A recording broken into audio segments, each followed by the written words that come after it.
Looks like we are live. So I think we should get started, and if others join us, we'll be happy. But welcome to Teachers Teaching Teachers. It is July 8th, 2015, and Michael Weller made a mistake. He said, I can come next week, and I said, okay, so it's your show. And anytime we can get Kevin Hodgson on, we say, come on, man, come. So he's here, and Karen Fasimpaur and Julie Johnson. And these are some of the amazing people who you'll find on CLMOOC. But, I think one of the things we're going to talk about now in the show, and you guys can introduce yourself much better than I just did. But I did notice, I mean, I teach 6th, 7th, 8th grade, and I think we got like a middle school going on here, which is really interesting. And other people are joining us as we speak. Hi, Mia. Hi, guys. Hi, Mia. Hello. Welcome. Hey there. We're just getting started. So I was going to introduce this, but Michael, you should pick up with and say it your own way. But I've been titling this show CLMOOC, self-directed inquiry and power. And those are some of the issues that you've been writing about recently. And so after quick introductions here, Michael, why don't you start with your introduction? We'll then go across. We'll come back to you, and you'll broaden that theme a little bit for us. Sounds good. Yep. I'm Michael Weller. I'm a high school teacher in Los Angeles, Greater Los Angeles. I teach, well, actually, I'm now an English and history teacher. Unless the schedule changes due to unforeseen circumstances, I'm going to be teaching senior English and U.S. history to junior next year. And I also, the sort of dessert on my teaching schedule is my journalism class.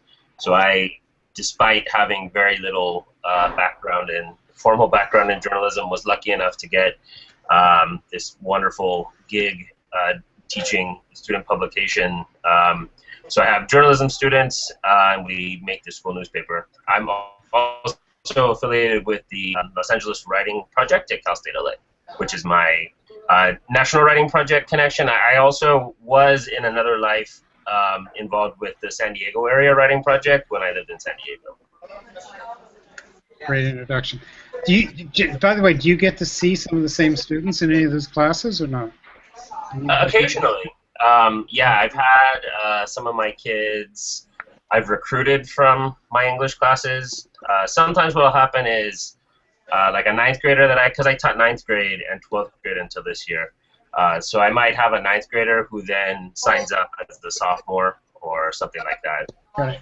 So it's cool to see. I've had some students that I've had all 4 years, either through journalism, they started as freshmen, or they took freshman English with me and then somehow thought that I was worth spending time with, and decided to, or maybe in spite of their experience, they signed up, and a couple kids I had for all those 4 years. And really in the starting to feel old department, one of the kids who was a 9th grader the first year I was at my current school, then he joined journalism for 3 years, and he just graduated from UCLA. So it was exciting, but then I was checking for gray hairs after that. Very cool. All right, that wasn't a short introduction, but it was great. Thank you. Mia, Sorry. do you want to say hello? Welcome. Just briefly, Hi, who you guys. are, what you do, Yeah. how you're connected. Great. Yeah. I'm Mia Zamora. I'm Associate Professor of English at Kane University, and I'm the Director of the Kane University Writing Project. Welcome. Thank you. Kevin. Hi everyone, Kevin Hodgson, and I teach 6th grade out in Western Massachusetts, and I'm the co-director for technology at the Western Massachusetts Writing Project, and have been deeply involved in the CLMOOC, so it's great to see everyone here, and great to see Julie too, because she and I connect a lot, but we haven't hung out on a hangout before, so it's really kind of neat to see her. Hi, Julie. Hello. Julie, do you want to, we'll get back to Karen. Do you want to introduce yourself? Go ahead. Yeah, go ahead. I'm Julie Johnson. I'm an elementary teacher here in Ontario, Canada. I'm at Shanty Bay Public School. I have done special education in the past and also grade 7-8, and I'm slated next year for grade 7-8, which is exciting. I always enjoy teaching the middle grades. I also am personally a writer. I write in my spare time, and I've written a novel, and I'm actually looking to have it seen by a literary agent. I haven't gotten too far on that yet, but so I find a lot of times that my own writing life intersects with my education life, and so I definitely have an interest in both areas. Cool. And you're training to be an activist. Do you want to briefly say what's going on? Right now in Toronto, we're about to head to tomorrow to a conference that's hosted by Al Gore.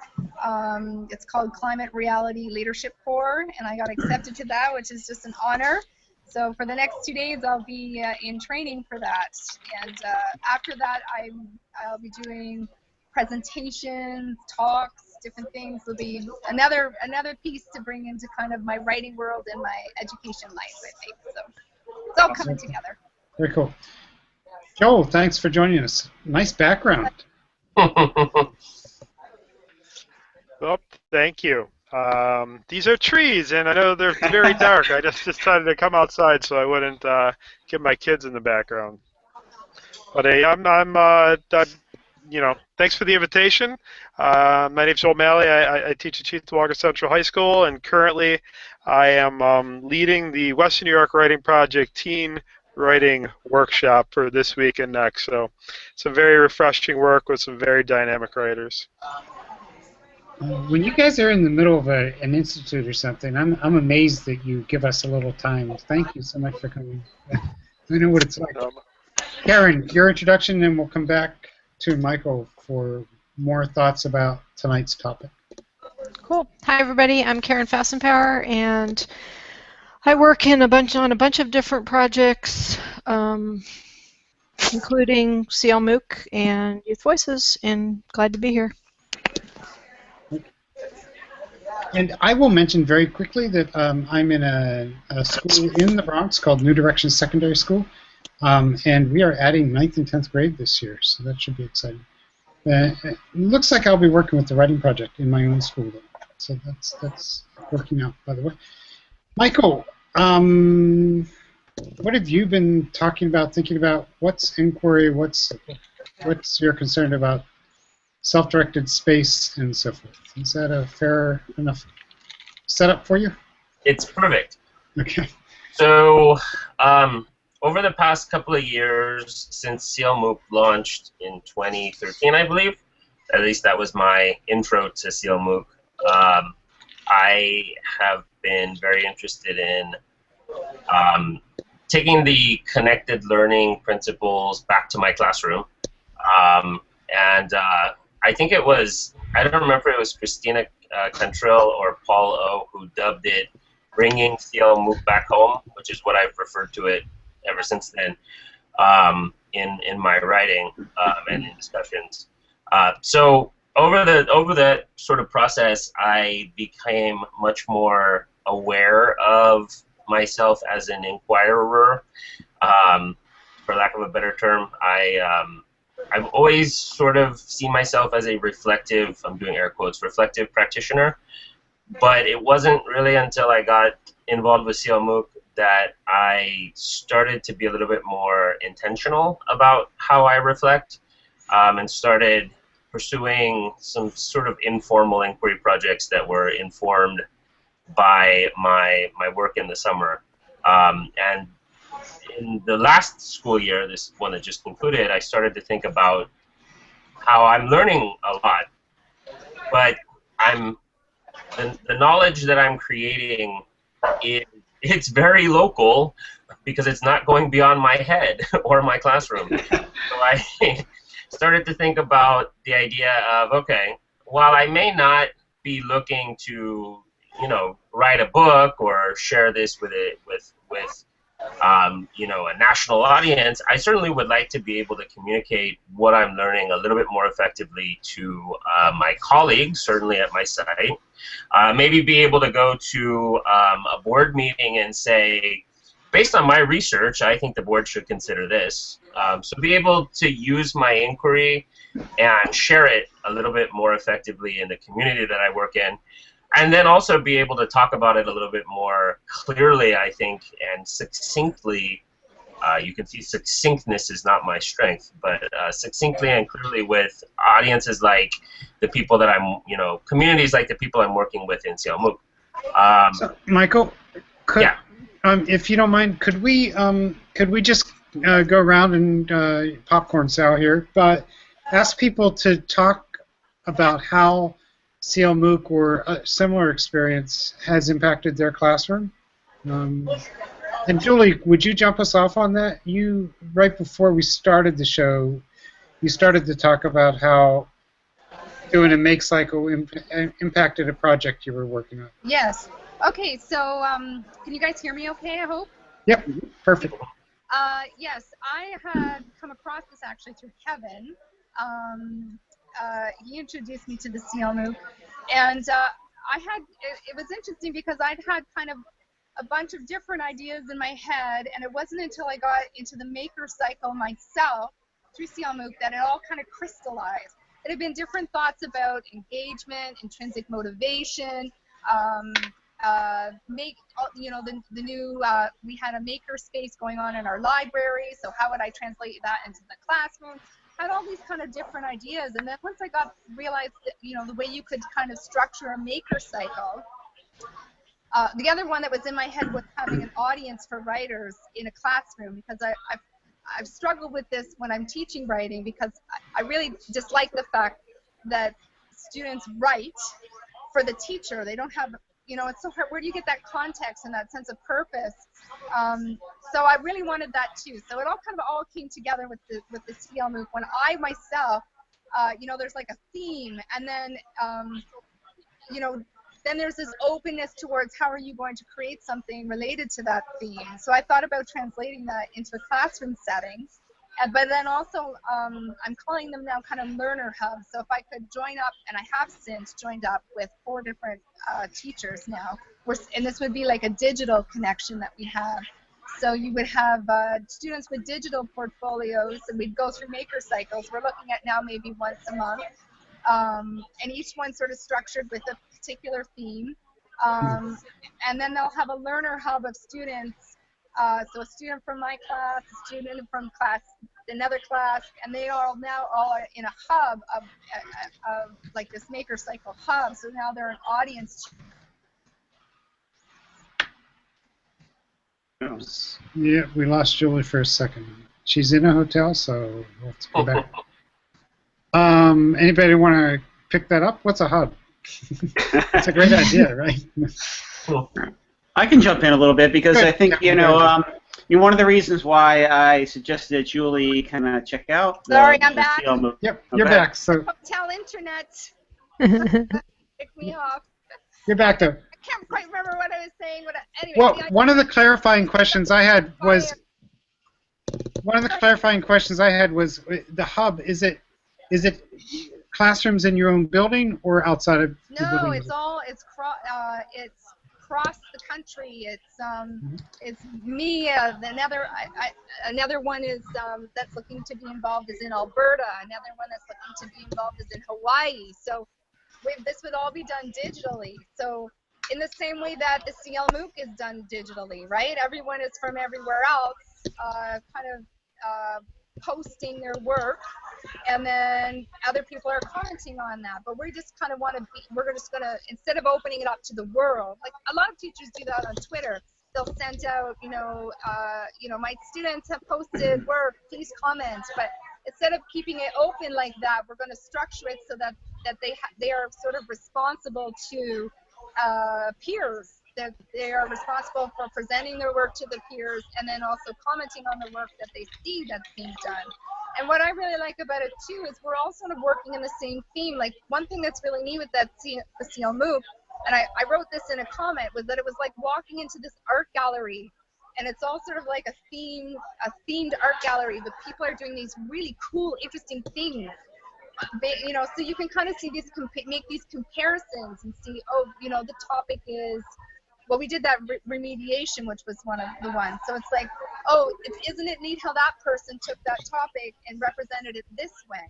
So what I'm hoping the students will do is, especially over the year, because we're going to run it over the year, is they'll develop this digital connection with someone who, you know, and based on sort of this creative art, digital creations that they're making. So you mentioned that you're not going to do it on Twitter. How are you going to have people connect? Well, I will be doing it on Twitter in the sense that you know, we want other people to kind of see what we're doing. Right now, we're still kind of struggling with the logistics of it.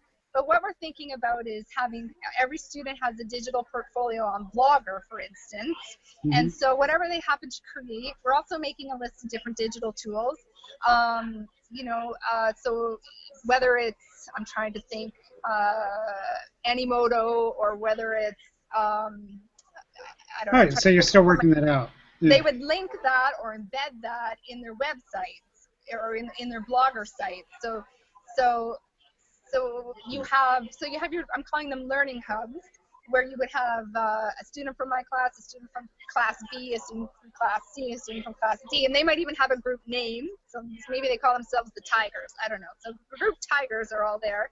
And so they would go to each other's blogs and see what was their particular piece for that particular maker cycle. They'd have a space there to comment on it.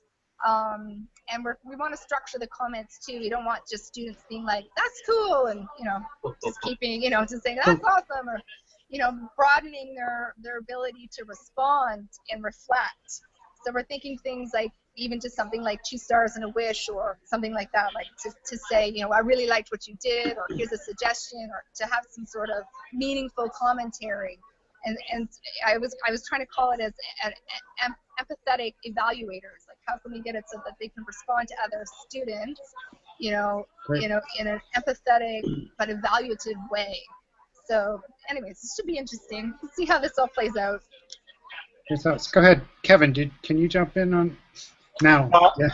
I was going to say that a couple things. One is that so Julie kind of reached out earlier to ask whether there's ways to kind of connect our students together. It sounds like it's part of this greater plan of the Learning Hub idea.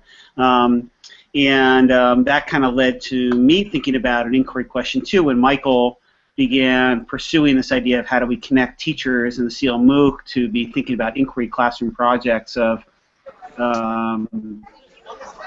for me it was can't blame the hotel on that. I'm not the only one with internet troubles. So Kevin will come back, I assume. In the meantime, let me throw in a I don't know what to call it, but a dilemma that we've been talking about in lots of ways over the past month, and it's certainly in Michael's writing too, and thinking about power. And Julie, when you mentioned structuring and students are responsible for responding to each other, yeah, I started thinking, oh boy, here we go. You know, it's like how do we keep choice and fluidity? I completely hear you on that. I don't know if I could jump in on this again. Go ahead. That's certainly something we struggled with, and even the teachers are like, initially I had it a bit more loosely planned. But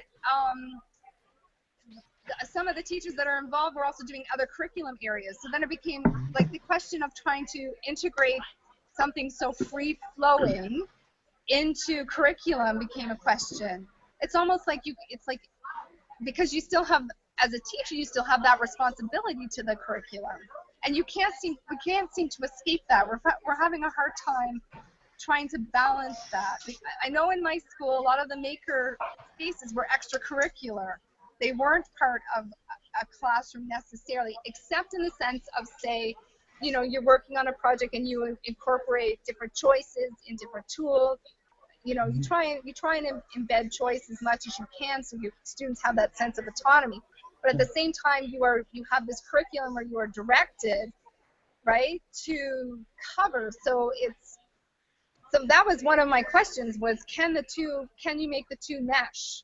And part of the reasons why we did go with more structure, and it's something we're exploring, is also I found is that sometimes students they almost need that. It's like they have to unlearn the structure that they've already had. And I've come across that with my grade 7/8 one year when I made a pledge not to use any worksheets. This was earlier on in my career. And I remember one student saying to me, can't we just have one today? Like, they wanted that for some reason, and I was astonished that they wanted that. But getting back to the idea, I'm rambling a little bit, but getting back to the idea of the structure is that what I've seen happen in our school too is, like, they're a bit at a loss when you just say go create. Some kids are really great at it, they get it, and then other kids are like, I don't know what to do. Different people, different ages, and so and different experience with that, because school as a whole has not been unstructured and with an emphasis on play and creativity. It just hasn't. So especially when you get to the older grades, you almost have to teach them how not to do that.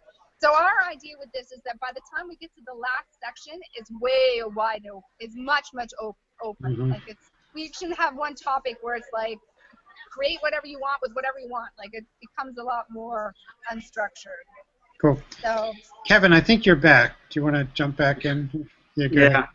My kids are watching Netflix in the other room, so it's sucking all of my bandwidth. Yeah, I guess I was going to say that, I remember what I was saying, is that, thinking of, Julie's idea and my own kind of thinking about a revision kind of teaching in my classroom with my students is thinking about expanding audience and trying to Did you say revision teaching? Revision. Okay. Revision, right, with writing.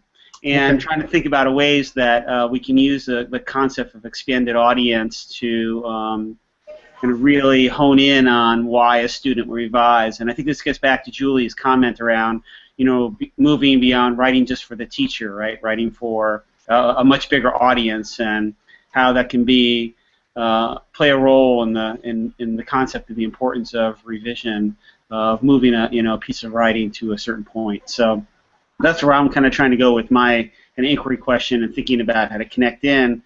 The other point is, thinking of Julie's bigger idea around these learning hubs. I mean, I guess I don't know how aware she is of like youth voices and as a community where a lot of that, what she's talking about, actually kind of happens already. And so maybe it's something later on we could try to, point her towards and probably connect with her a little bit more around youth voices. Yes, and maybe Karen can get into this a little bit at some point. But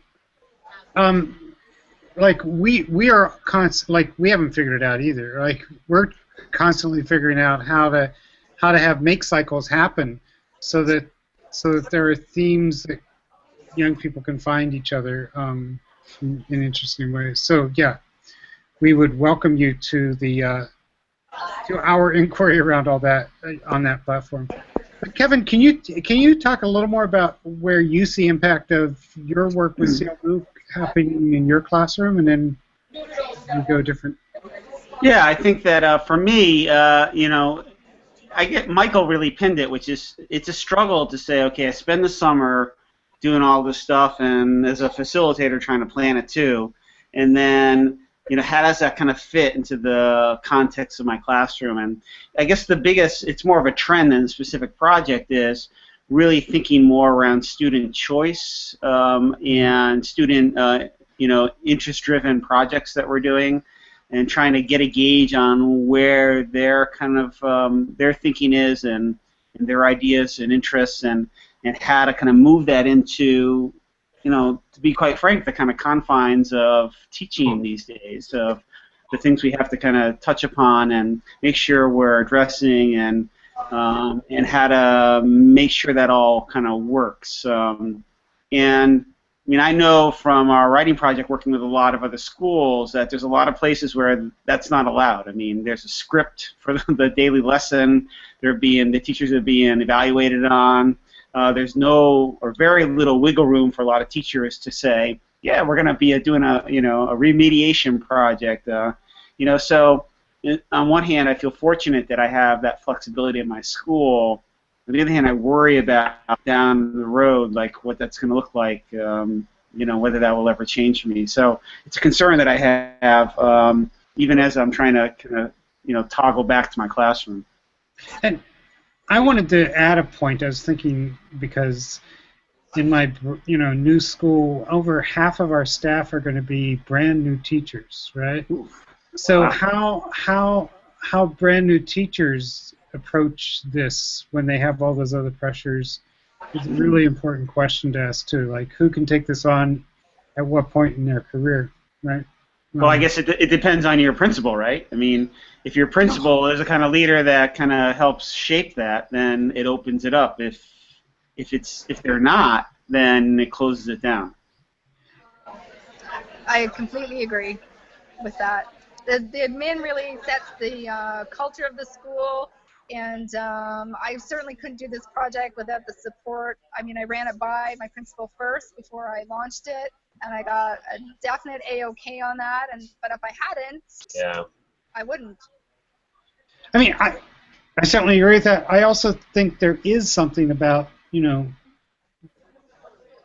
gaining confidence as a teacher and being able to let go too, no matter what your principal is. Yeah, so, yes. That's true. Yeah. In California, we have, I'm sure it's this way in other states as well, but our specific induction system in California, at least where I work, as it's administered by the County Office of Education, teachers are actually asked to do inquiry as part of their induction, which I think is wonderful. I'm a mentor support provider for beginning teachers, so here I work with 1 or 2 teachers at my site, and I definitely saw, obviously the kinds of questions that the beginning teachers are asking are not going to be quite as, what's the word I'm looking for? I don't want to say sophisticated, because I'm definitely not sophisticated, but maybe not as open-ended. Maybe not as open-ended as the questions that we may be asking in CLMOOC. But I know that the teachers I worked with this year really did learn from their inquiry and became better teachers from it, which is what the whole point is. So, I mean, that's another piece that may not apply in every context, but at least where I'm at, we are making them do it. We're sort of making them do it the first 2 years, and then after that, the idea is to try to create reflective practices. And, the Walk My World work is with a lot of young beginning teachers, so that's maybe worth thinking about there. But I wonder on CLMOOC, do you recognize how, like, are there mainly veteran teachers doing this work, or That's a really my gut sense is that that a lot of them are veteran teachers, and doesn't feel like there's. You're right. Walk My World. Obviously it was targeted towards teachers in grad or university kind of level, right? And you can get a sense of that, and I don't get that sense with CLMOOC. I think it's more veteran teachers. Yeah, just worth thinking about. As well. Anna might know actually a little more about that, because she's done some, she's been looking at it from that angle. I don't know if she can talk So when to she that. can Or jump Mia. in there. Yeah, Mia, do you want to address that first question we were asking? Like, how has CLMOOC impacted your work? I think when I was thinking about that question, the first thing that came to mind is just how it repositions an educator as a learner. And it's such an important perspective to keep at the foreground of your practice. So, and once I started making and really engaging in the production-centered perspective on the learning process, it just reoriented my sense of how to design my own classroom. So, and ever since I have, for the last 3 summers, it's influenced my understanding of writing as well in really significant ways. And now I think of writing as a much more expansive notion than just a traditional sense of writing. I think of writing as making, and in a digital environment, it's a more expansive engagement with composition, right? So I think I guess those two things are my two sort of most instinctive answers to your question. First and foremost, that the educator remembers the experience of learning in a very personalized way, and it transforms your design regarding your teaching practice. And two, the idea of writing as making and production-centered learning as an entry point for how to write and how to think about writing in new ways.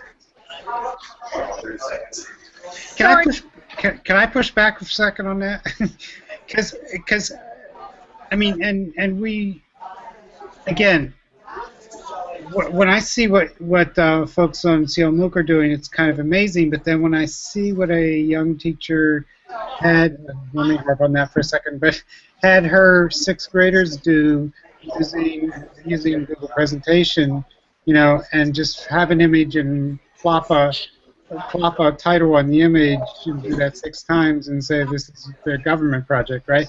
You know what I'm talking about there. So I would have preferred her to have those kids work through a writing prompt and think about things more.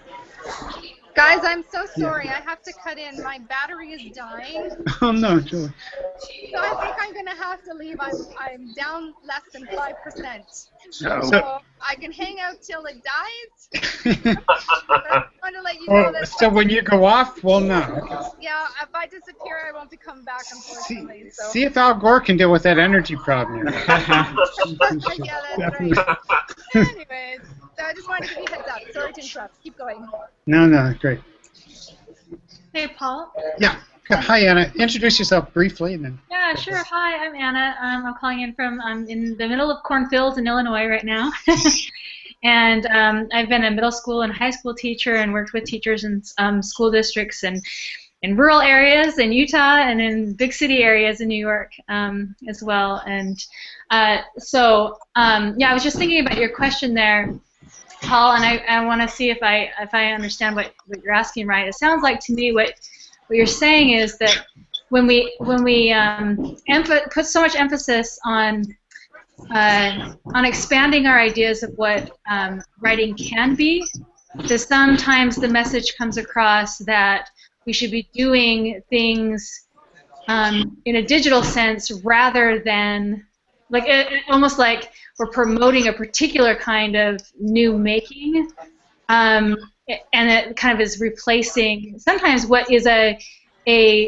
more, I guess, a better fit, like writing in long form and through multiple drafts in a traditional sense may be a better fit for a learning objective or an idea or a pathway to make sense of something than making something digitally. But when we emphasize it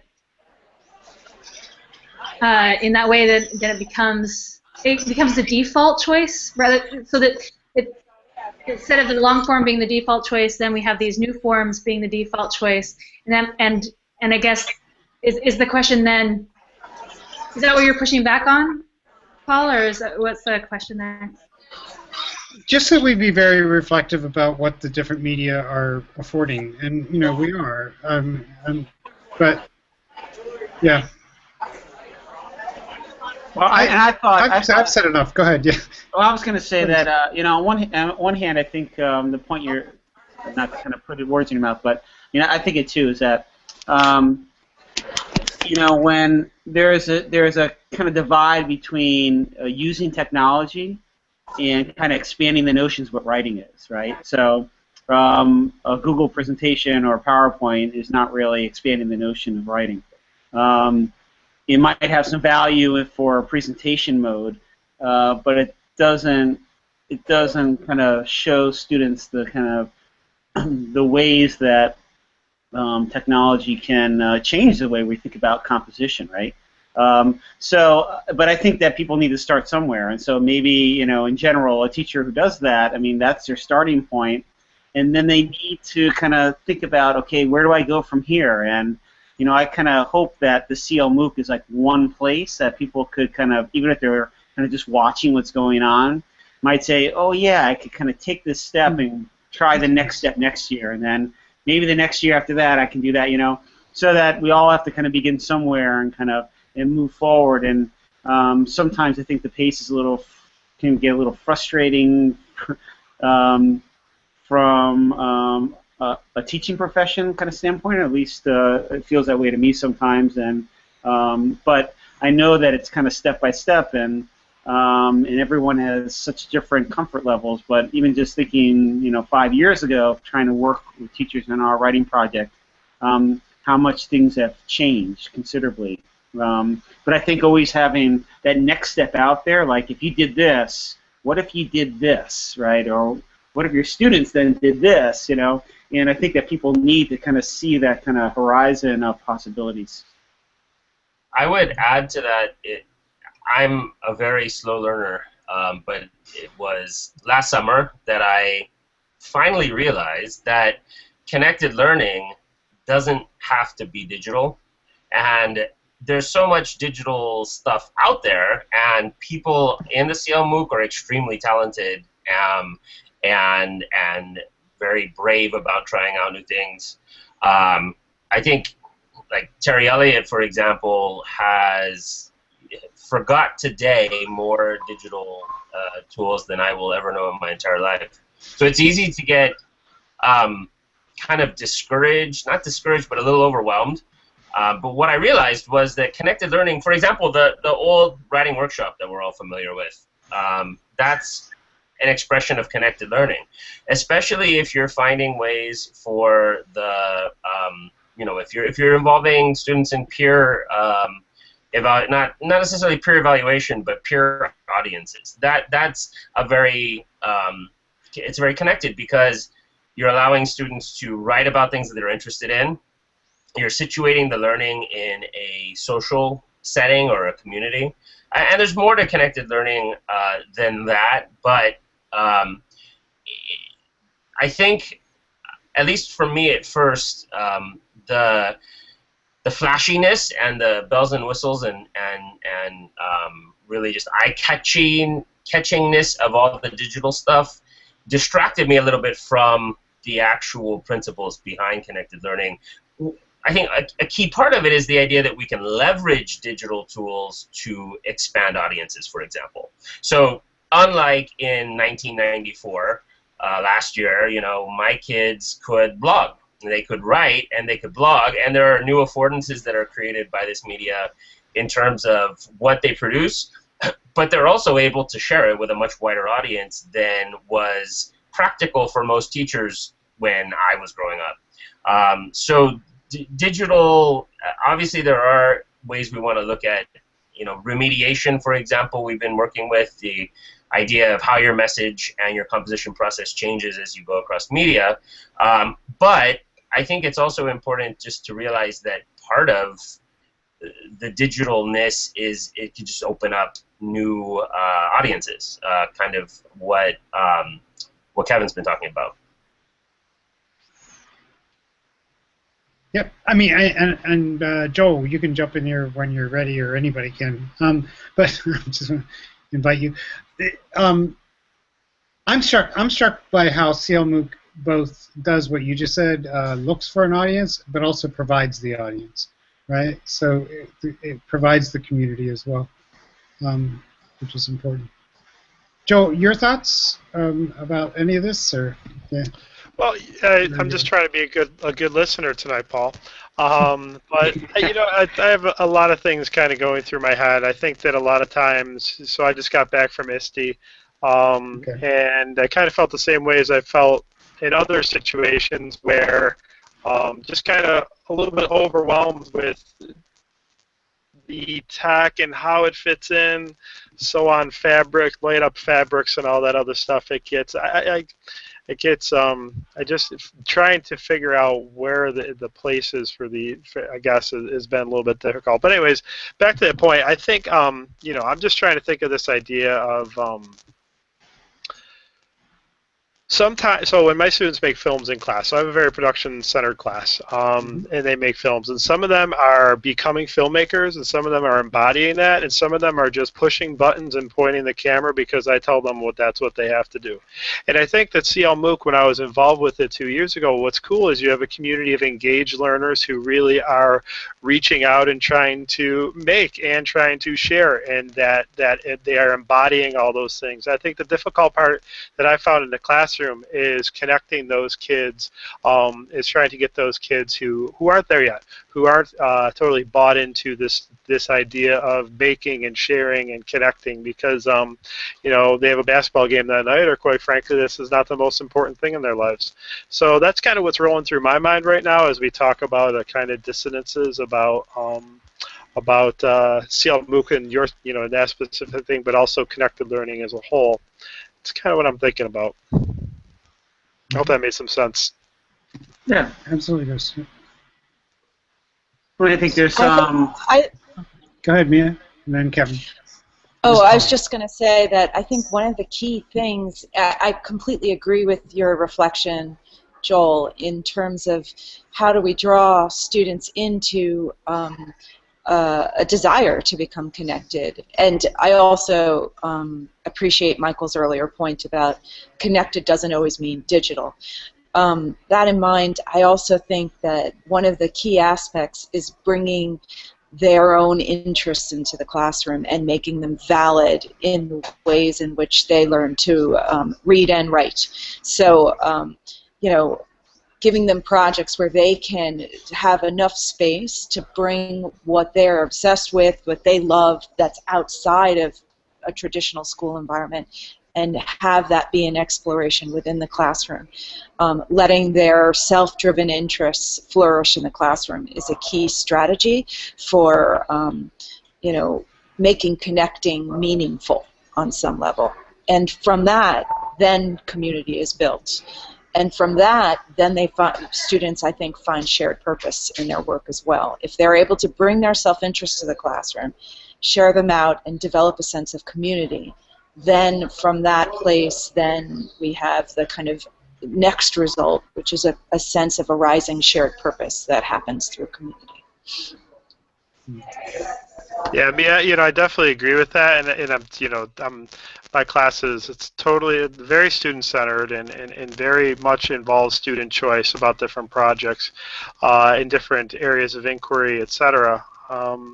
I also, what another thing that I'm kind of not pushing back against, but also just wondering how you really do well, is this idea of really connecting. Like, how do we make our classrooms connected? How do, you know, I can build a community in my classroom, but it seems like on the internet, it seems like in all these different places, it's many people just shouting out into the wind. It's many people who are just, it's not a lot of connection. It's like a lot of, maybe but there's no acting, you know, there's no, I don't know, it seems like that's very few and far between. I know there's places like CLMOOC where that happens, where you've got this naturally bred community of learners through the writing project as it is, and I can do it in my classroom, but making that connect outside, I just found that I am really struggling to do that well. I don't know if anybody else has had more success in making those connections with their classroom to other places. A couple of strategies that I've employed that have worked for me, and I know my context is not the same as everybody on the chat tonight, but one thing that I do is that I always create, you know, a WordPress site for a course that I teach, and I syndicate all of their blogs onto the home page of that WordPress site. So every time they write, they're writing to each other and whoever else happens to be following our site. So, you know, the point was made earlier that there's a kind of broadened sense of the audience besides just writing for the instructor, etc. That's one thing. And another thing that I think is really powerful, at least in my own practice, is really encouraging a back channel to the conversation that's had within the classroom setting. So I constantly think about how the classroom isn't really the four walls that we're bound to in the literal sense, and that the classroom and the conversations we have extend outside the time that we're physically together. And that's one that's one entry point or one effective aspect of social media and the use of social media in a learning context, is that it extends the conversation and the sharing occurs, beyond what's shared in the physical moment that we're together as well. One thing I've learned from doing that as well, so working with both at the college setting and then in K-12, is that how sometimes in order for the acting to happen and the connecting, when it's a classroom and we're in a classroom setting, is really I found that it takes multiple efforts from me to engage someone in my classroom with someone outside my classroom in a conversation. So I have to make particular efforts to use my networks to engage someone in a thoughtful conversation about whatever we're talking about. And this is just as necessary with grad students, undergrad students, as it has been in working with secondary students. And as soon as it happens a few times, then students, within the walls, or people without the walls, they become, because I do the same thing in terms of having multiple blog sites that are then linked together. So it's leveraging my networks in a sense in order for that connecting to start to happen. But I'm thinking back in terms of like the real meaningful conversations that happen between the great wild and the four walls. What's happening within the four walls, and it always took kind of like a stopgap almost, and some real working to have those happen. And they're magical, but they're really wonderful, powerful moments in learning. But it does take that kind of legwork, engagement work. Yeah, I mean, I think we're all waiting for that moment where that gap isn't there, right? That those things happen naturally, and there's kind of a seamless flow between conversations, and this idea of developing communities or networks, not within just our classroom space, but with global kind of pinpoints and things like that. And I don't think we're there yet. I think. And then we remember we're teaching in schools. No, yeah. But seriously, schools where the semester ends, and Yeah. Yeah, but sorry. Yeah, no. Those are the constraints that we're kind of under, and it still requires people to act like I guess I'll use Julie's term, like learning hubs, right? This is what Anna's talking about. Like she has to be the one to initiate some of those connections, if I'm kind of hearing her right, and kind of get those underway, and because those won't happen naturally, and that's the same thing with sixth graders too. I mean, things don't happen naturally sometimes unless the teacher's there to say, here's the conversation, here's the topic, let's get started and see where it goes, or whatever happens like that. So I guess that's good because we still have jobs as teachers, and we're still important. I would add, and this is. Go ahead. Oh, go ahead, Michael. Thank you. I was just going to say that that's where this idea of shared purpose and the mentor relationship becomes so important, where I have had success. I got lucky and was able to get involved with PBS this year and have one of their producers, kind of hang out with my class via video conferencing and workshop the kids' student projects and do some of that stuff. But Ann, I think that your point is really valid when you say, do that kind of boots on the ground, doing the hard work myself, making those connections so that they can see it visibly and can kind of reenact it or whatever. But I also, in the thread of all this, I also think that it's very important that we get our kids to kind of develop this mindset of connector, inquirer, maker. Those three things. I think the mindset is super important, and just things to make that happen. I mean, that's the magic or the difficulty, I guess. Anyway. So one of the things that has emerged that we've tried to do in CLMOOC this year is something that we're calling Make an Inquiry. We started out calling it an inquiry group, but then we worried that an inquiry group might be a barrier to entry, like do I have to sign up for the inquiry group? Do I have to apply for the inquiry group? And we just wanted people to ask questions and talk about some of the answers to the questions, kind of like what we're doing here. We went with make an inquiry to go along with the making theme. What I've noticed from the questions that have come out of these discussions in the various spaces that we've created, not all of them, but the majority of them are variations on this idea that we're talking about. How do we create spaces where students have more power to direct their own learning? And I think ideally I would have a classroom where students are directing their learning from August to June. Obviously there are constraints like standards and evaluations and things like that that I'm required to do. And then there are other constraints like the fact that students, and I think Kim Douillard from San Diego was the first one to articulate this that I can think of. I mean, not in the whole world, but in our group, that students have been so schooled that they don't know what to do when you give them choice. And how old are her kids? Her kids are little. They're like, I know, that's nice. Like second, third, and fourth. I think she's got a mixed classroom. Okay, they're already schooled. They're little. Yeah. So by the time they get to me in 9th or 10th or 11th or 12th grade, it's very difficult for them to do things like what we're talking about, and so I have to scaffold choice for them, if you will. And I've learned that in the past couple of years when I've tried some more open-ended projects, and it hasn't turned out quite to be as productive in the sense of kids making things and learning as I'd hoped. And so I have some ideas about how to help them with the challenge of choice. But I would like, it's almost like they have, atrophied curiosity muscles. They just, from years of not using them, they have to go back to the curiosity gym to build up the ability to sustain an inquiry.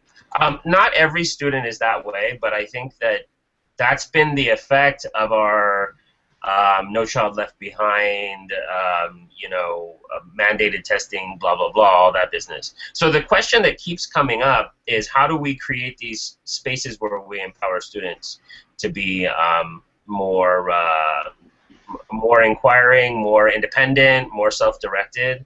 And so I think it's very interesting to see how that plays out in different contexts.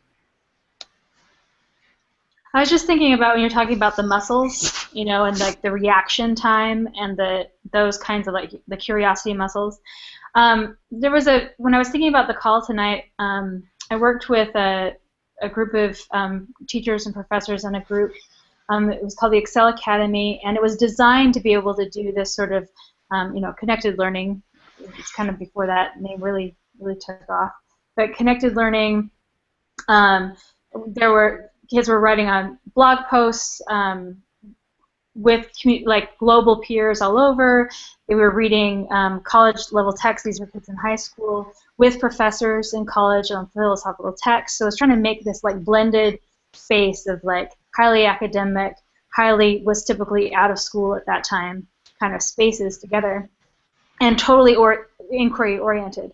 So they would come in, we would begin these beginning texts, and then they would create these questions that they wanted to pursue, and then they would pursue these through media making and all of that.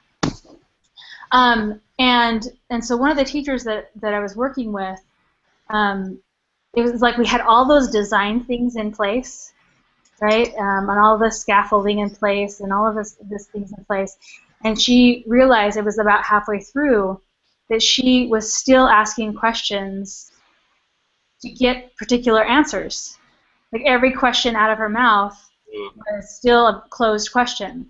A question about whether, checking to see how closely they read the text, or it was a beautiful reflection on her part, and I think it takes that sort of like close listening to yourself as a teacher. But she realized that she hadn't changed her attitude about what classroom was, even though she was in this space and she was part of the design team and she was all about inquiry.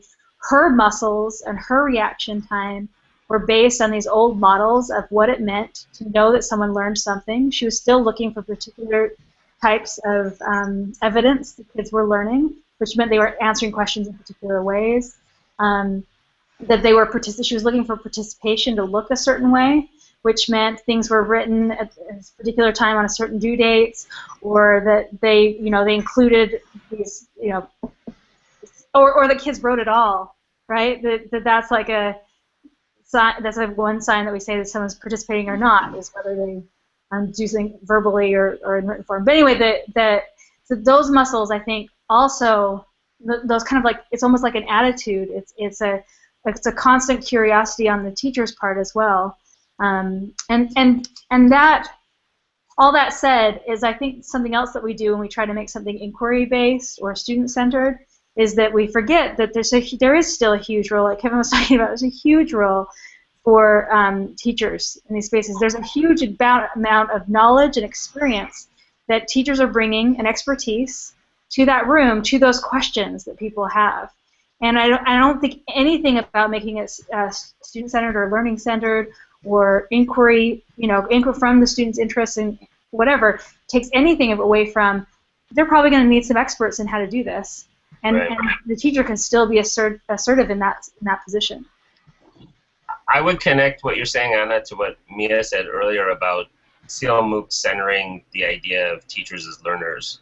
And it's helped me to be more intentional. I mean, just to give you an example, my editor-in-chief this past year, she just graduated, but she was, I mean, she still is, but while she was working with me, I developed an appreciation for how she's just brilliant at design.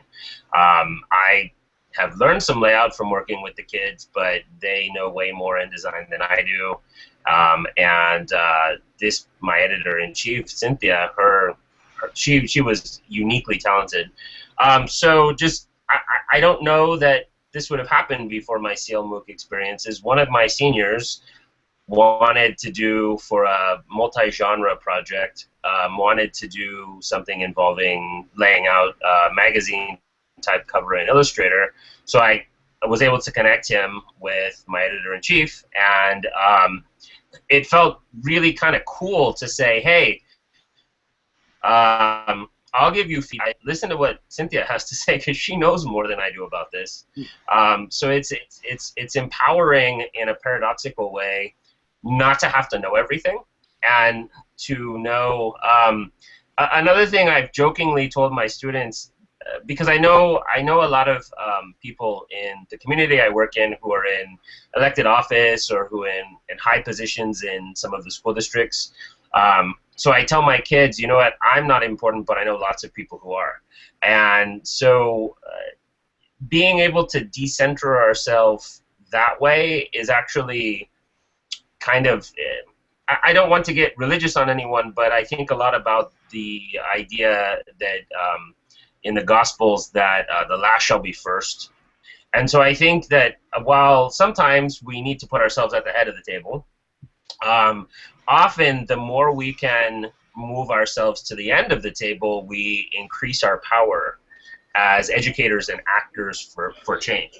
So in this very small case, I was able to build my editor-in-chief's confidence and model this idea that there's lots of experts, not just the people wearing the shirt and tie, who have the keys to the classroom. I love what you just said, Michael, and it just leads me to just throw out another term, which is basically a term describing what you're talking about, which is the idea of co-learning. Because I think that when we sort of reposition ourselves and think about the issue of authority and power in the classroom, if we're very reflective about the teacher coming in and sort of driving the engine and sort of prescribing outcomes, because the system itself does that and they're just taking the directive on that, there's very little room for authentic learning in that kind of power dynamic. But if you are somehow able to position yourself side by side with your students as a co-learner, there's some kind of freedom that opens up in that learning space. And it's a signal to the students that their interests are authentic interests and that they have a role to play in the classroom as well. So I completely agree with you that at the heart of all this is a question of power and the way that we sort of redirect or rethink power issues or authority issues in the classroom. One of the issues that makes me think of is where the content is coming from. Like if all the content is coming from the teacher, that's one power relationship. But if the content is coming from a make cycle that we found online together, it might inspire more co-learning, or a mission on Youth Voices, for example, or something like that. But yeah, interesting. We're getting close to time. Want to call the time bug here. Shall we go around and just see what you're thinking at this point? And we're going to start with Karen. Cool. I just want to say we've been having an awesome conversation in the other chat room about all kinds of things, and we're talking a lot about passion and how that relates to self-direction and this really happening. And just as we were sort of... That's on the Titan Pad? Yeah, and we've been going on that conversation, and then the video conversation went to that, which was really interesting. So thank you to Valerie and Peggy and Fred and everybody there. And the other thing we were just brainstorming was, again, this idea of like asking students what their passion is and how you get to that. And I think that's something we were talking about. And Valerie talked about like having kids doing 20% time and having kids identify their passion and getting really far into the project. And then like in conferencing, you could see who was really passionate about it because they were like talking and things were going. And then having her students look at her phone and seeing like what she was tweeting about and what she was like really getting into, and like that helped gel the idea of what's your passion. So the other thing we were brainstorming that I'm going to start a Youth Voices mission. Yeah, to see like what you're engaging around.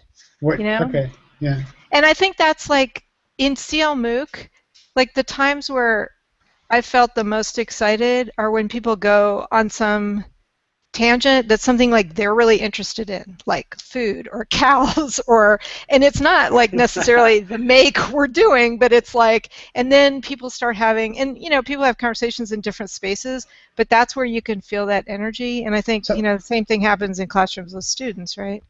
Yeah, so that's the key question, like what's the relationship between a make cycle and interest, right? Yeah, and it's, I mean, to me, it's like a spark maybe it's like getting people together in a room at a party, and like how do you get that spark going that gets people like finding their own path, and like that's this whole central question of self-direction that we've been talking about for months on here. But another thing I'm going to do is start a Youth Voices mission about 10 things, like we've talked about the 10 questions about self and 10 questions about world, and Valerie brought up some other ideas that she's used. 10 things you love to do, 10 things you're good at, 10 things you wonder about. I said 10 things you'd like to be good at and 10 things you'd like to change. And I'm sure people could come up with all kinds of other ideas, but that seemed fun to me. So thank you again to everybody in the chat room and everybody here. Cool. We're going to end with Michael, if you don't mind. And Anna, we're just going to go around and hear final thoughts here.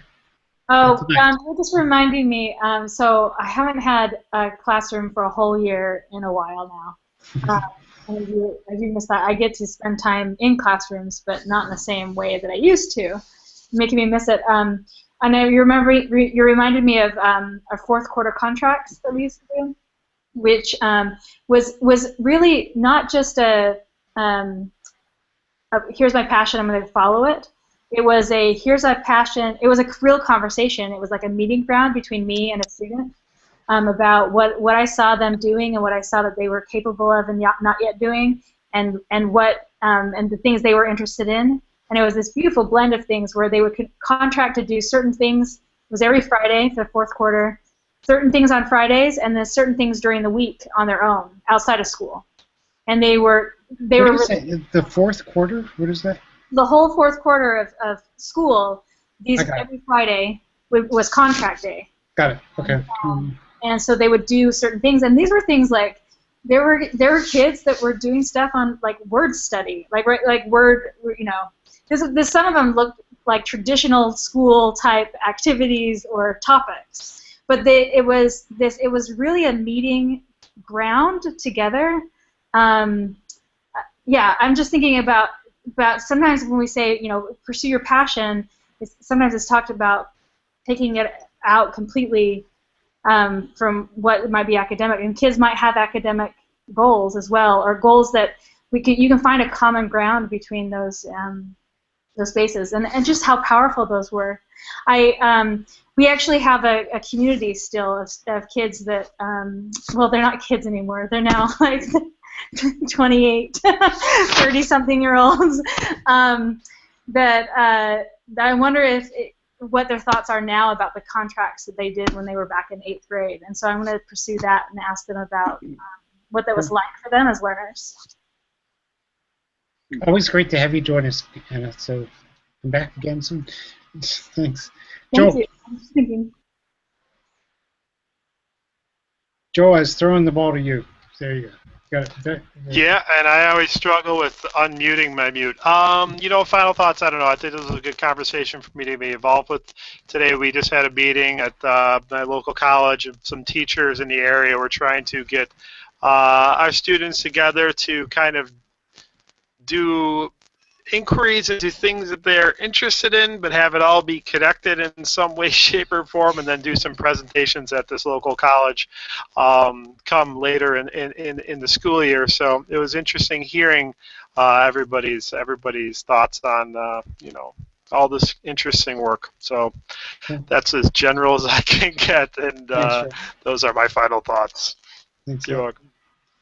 Kevin. Just, it was great hanging out with all of you. I think I'm looking down and it's like, these are some of my favorite people. And so thank you. And I'm glad Julie was here too for a while before her phone died on you. So thanks. Okay. This is my last comment, but then Mia, you can, and Michael can really end. I did notice some questioning the pirate, I think, was questioning, like a conversation in CLMOOC. Are people satisfied with how conversation is happening, and is there any thinking about that? I'm not trying to open up the whole can right now, but like Google Plus, is there a platform thing? Just wanted to know if that's an issue that you guys have thought about since, yeah. Extensively.